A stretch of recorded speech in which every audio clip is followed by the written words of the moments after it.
रामगढ़ गांव में तारा अपनी माँ यशोधरा के साथ रहती थी। तारा के पिता अर्जुन देश के सैनिक थे और वो कभी कभार ही छुट्टियों में घर आया करते थे। एक बार तारा के पिता अर्जुन छुट्टियों में घर आते हैं। तारा अपने पिता को देखकर बहुत खुश हो जाती है। पिताजी, अब आप हमें छोड़कर कहीं नहीं जाएंगे। हमें आपके बिना बिल्कुल अच्छा नहीं लगता। अब मैं आपको कहीं नहीं जाने दूंगी। बेटा, जैसे तुम मेरी बेटी हो वैसे ही मैं इस देश का बेटा हूँ और इस देश को मेरी जरूरत है बेटा, इसलिए जब जरूरत पड़ेगी तो मुझे जाना ही पड़ेगा। अपने पिता की ये बात सुनकर तारा उदास हो जाती है। ठीक है पिताजी, आज हम सब शाम को मूवी चलेंगे, फिर शॉपिंग करने चलेंगे और वहाँ हम खूब खाएंगे पिएंगे और मस्ती करेंगे। ठीक है बेटा, आज शाम को हम मूवी और शॉपिंग पर चलेंगे।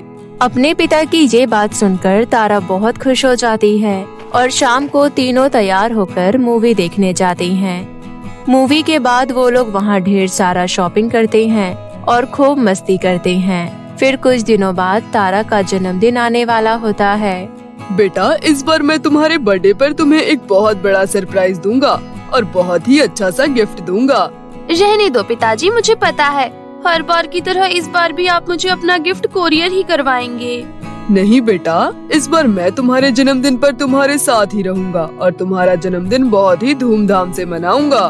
अपने पिता अर्जुन की ये बात सुनकर तारा बहुत ही ज्यादा खुश हो जाती है। थैंक यू सो मच पापा, फाइनली इस बार मैं अपना जन्मदिन आपके साथ मनाऊंगी।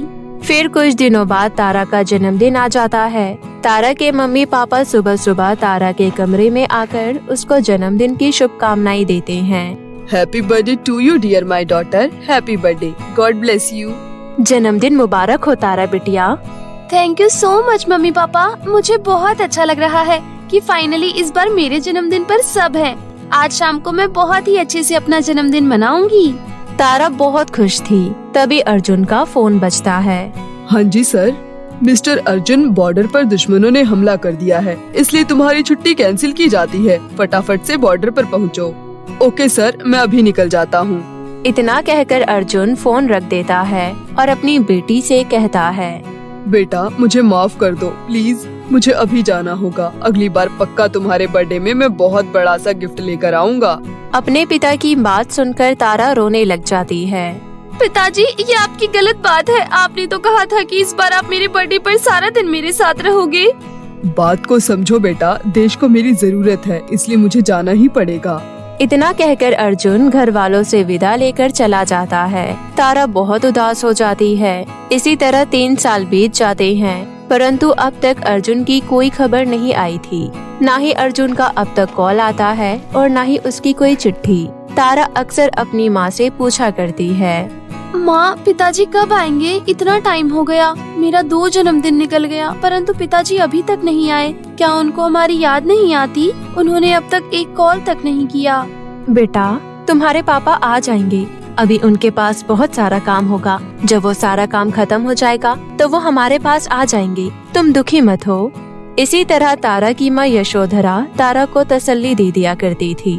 एक दिन दोनों माँ बेटी बाजार जाती है कि तभी मोहल्ले की औरतें उन्हें देखकर बातें करती हैं। अरे देखो तो सही, पति के ना होने पर भी कैसे बन-ठन कर रहती है। इसका पति 3 साल से घर नहीं लौटा। इसका मतलब तो यही है ना कि वो बेचारा युद्ध में मारा गया होगा। इसके बावजूद भी ये 16 श्रृंगार करके घूमती है। ये सुनकर यशोधरा गुस्से से कहती है, खबरदार, जो मेरे पति के बारे में ऐसी बातें करी तो वो जहाँ भी है जिंदा है। आइंदा मेरे सामने ऐसे बात करने की जुर्रत मत करना। जब भी गांव वाले अर्जुन के बारे में ऐसी बातें करते तो दोनों माँ बेटी उन पर चिल्ला दिया करती थी। इसलिए गांव के लोग उन दोनों माँ बेटी से दूर ही रहा करते थे। अब धीरे धीरे उनके सारे बचे हुए पैसे तकरीबन खत्म हो चुके थे। घर का राशन पानी भी खत्म हो चुका था। बेटा, घर में सारा राशन खत्म हो गया है और पैसे भी नहीं हैं, इसलिए अब घर का खर्चा चलाने के लिए मुझे कहीं काम ढूंढना पड़ेगा।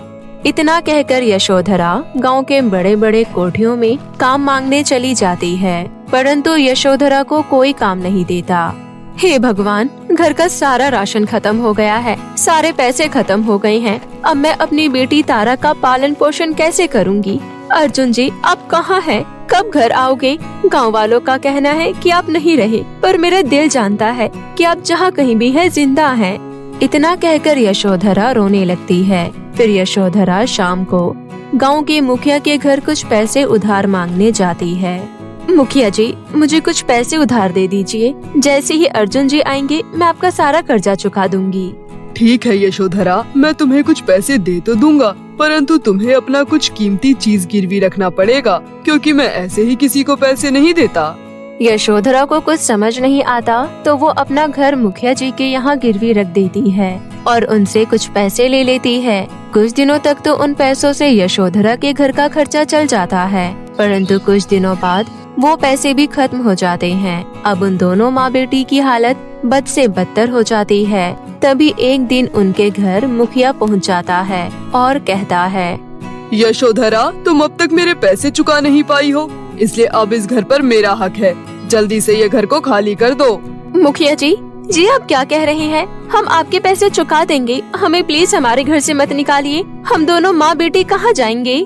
वो सब मुझे नहीं पता, चुपचाप से घर को खाली कर दो। और तुम्हारा पति तो अब रहा नहीं जो तुम पैसे चुका पाओगी, इसलिए मैं प्यार से बोल रहा हूँ, शाम तक घर को खाली कर देना, वरना मुझे अपने आदमियों को भेजना पड़ेगा।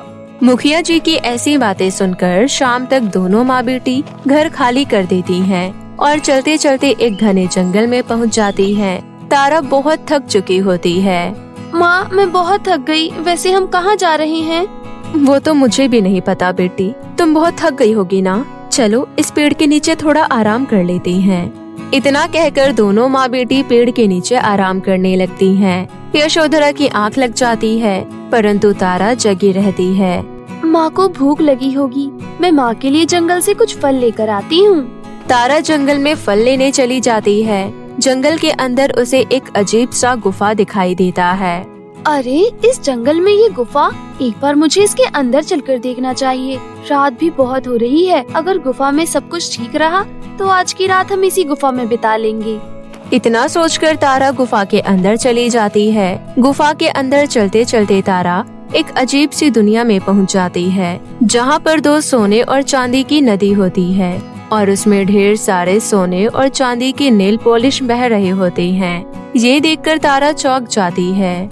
अरे वाह, कितना अद्भुत नजारा है। सोने और चांदी की नेल पॉलिश वाली नदी, मैंने ऐसा कुछ तो सपने में भी नहीं देखा था। तभी सोने के नेल पॉलिश की नदी में से आवाज आती है, बिटिया, तुम्हारा हमारी दुनिया में स्वागत है। बताओ मैं तुम्हारी क्या सहायता कर सकती हूँ, क्योंकि हम सोने और चांदी की नदियों को रानी परी ने लोगों की सहायता करने के लिए ही बनाई है। नदी की बात सुनकर तारा उन्हें अपनी सारी परेशानियाँ बताती है। ये सुनकर सोने की नदी कहती है, तारा, तुम्हारी परेशानी सुनकर बहुत दुख हुआ। तुम्हारी सहायता के लिए मैं तुम्हें ये जादुई सोने का नेल पॉलिश देती हूँ। इससे तुम्हारी सारी समस्याएं दूर हो जाएंगी। तुम ये जादुई नेल पॉलिश को लेकर रात होने से पहले यहाँ से चली जाओ, वरना अंधेरा होते ही ये गुफा बंद हो जाएगा। सोने की नदी से मिली हुई जादुई नेल पॉलिश को लेकर भी तारा खुश नहीं होती। ये देखकर सोने की नदी कहती है, क्या हुआ तारा, तुम मुझे खुश क्यों नहीं लग रही? क्या तुम्हें ये जादुई सोने का नेल पॉलिश नहीं चाहिए क्या? नहीं नहीं, मुझे जादुई सोने का नेल पॉलिश नहीं चाहिए। मुझे मेरे पिता का पता चाहिए। अगर आप मेरी मदद करना चाहती हैं, तो मेरे पिता को ढूंढने में मेरी सहायता कीजिए।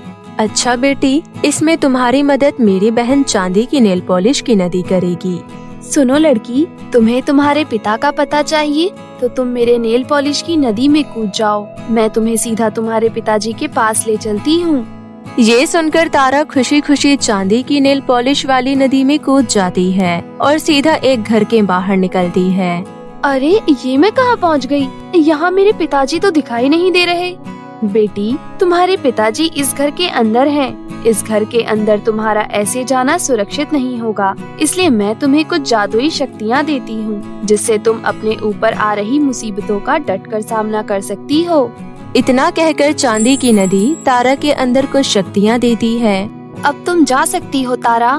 फिर तारा उस घर के अंदर जाती है और देखती है कि उसके पिताजी को कुछ दुश्मनों ने बंदी बनाकर रखा है। ये देखकर तारा को बहुत गुस्सा आता है और वो उनके पास जाकर कहती है, मेरे पिताजी को छोड़ दो, वरना तुम लोगों के साथ अच्छा नहीं होगा। तारा की बात सुनकर वहाँ मौजूद सभी हरामी गुंडे हंसने लगते हैं। ये देखकर तारा को बहुत तेज गुस्सा आ जाता है। फिर वो अपनी शक्तियों का इस्तेमाल करके सबको करंट लगा देती है और अपने पिताजी को उनके चंगुल से आजाद कराती है और वापस से जादुई सोने चांदी के नदी के पास पहुंच जाती है। फिर दोनों बाप बेटी दोनों नदियों का शुक्रिया अदा करते हैं। सोने की नदी तारा को एक जादुई सोने की नेल पॉलिश देती है। फिर वो दोनों वहाँ से चले जाते हैं। तारा अपने पिता को लेकर उस पेड़ के पास पहुँचती है और अपनी माँ को उठाती है। उठो माँ। यशोधरा जब अपनी आँख खोलती है तो अपने पति को अपने सामने खड़ा देख बहुत खुश होती है। फिर तारा अपनी माँ को अपने साथ घटी सारी घटना के बारे में बताती है और पिताजी के बारे में भी बताती है। भगवान का लाख लाख शुक्र है, आप सही सलामत लौट आए जी। उसके बाद तारा जादुई सोने के नेल पॉलिश की मदद से बहुत बड़ा घर मांगती है और उस घर में अपने परिवार के साथ हंसी खुशी रहने लगती है। घास की जादुई साड़ी। ये कहानी संध्या नाम की एक लड़की की है। संध्या की शादी होने वाली थी। उनका पूरा परिवार बहुत खुश था। शादी से एक दिन पहले संध्या की माँ उसके पास एक साधारण सी साड़ी लेकर आती है और कहती है, बेटी तू कल इस घर को छोड़कर अपने घर चली जाएगी। हमें तेरी बहुत याद आएगी। मैं तुझे उपहार में ये साड़ी दे रही हूँ। इसको अपनी जान से भी ज्यादा संभाल कर रखना बेटी। ऐसा क्या खास है इस साड़ी में माँ, जो आप मुझे इसको इतना ज्यादा संभाल कर रखने के लिए कह रही हैं? बेटी ये साड़ी मुझे किसी महापुरुष ने दी थी, क्योंकि मैंने उनको खाना खिलाया था। ये साड़ी देने के बाद वो मेरे सामने से गायब हो गए थे। तब से मुझे लगता है कि ये साड़ी कोई साधारण साड़ी नहीं है, इसलिए तो इसको संभाल कर रखना। आप बिल्कुल चिंता मत कीजिए माँ, मैं इस साड़ी को बहुत संभाल कर रखूंगी। अगले दिन संध्या की शादी हो जाती है और वो अपने ससुराल चली जाती है। ससुराल में उसकी सास की सहेलियां उसे देखने आती है। वाह निर्मला, तेरी बहू तो बहुत सुंदर है। इतनी सुंदर बहू पाकर तो तेरे भाग्य खुल गए।